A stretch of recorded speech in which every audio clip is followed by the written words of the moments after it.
see if you can. All right. Maybe you can do this. Yes, where are you right now? What are you doing right now? And when did you graduate from this institute, so to say? Okay. All right. You might want to use this straight up. Close your time. 1 minute each, please.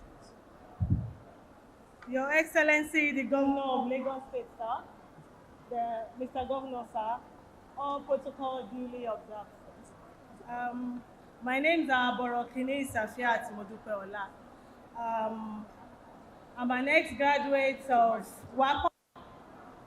I graduated 2019. After some other skills, I decided that I want to learn more due to what I was basically founding on.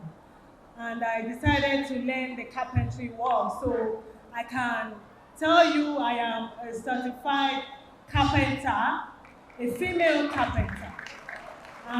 Presently, I've been manufacturing as a Nigerian to different places.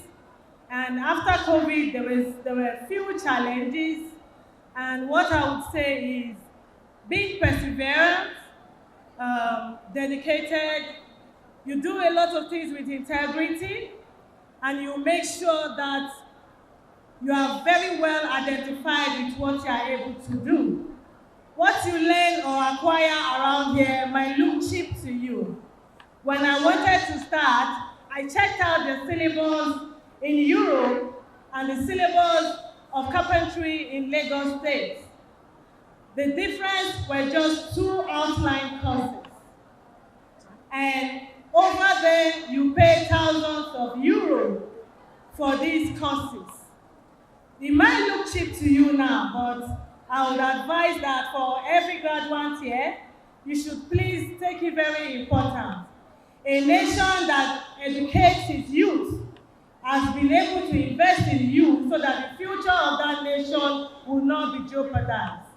So I want to believe that you're an investment like I am, and like I sell to other places in the world, like I sell my designs to China. As I would say it was a breaking point for me because I sell designs to some manufacturers in China presently. So you have to build on what you have acquired and don't limit yourself. And personally, please, I would like to say thank you to Mr. Governor. I got your cash reward as one of the best students during my time. Thank you, sir. I'm very grateful. Which center do you graduate from? It's Sherry. It's Sherry. Thank you. Please,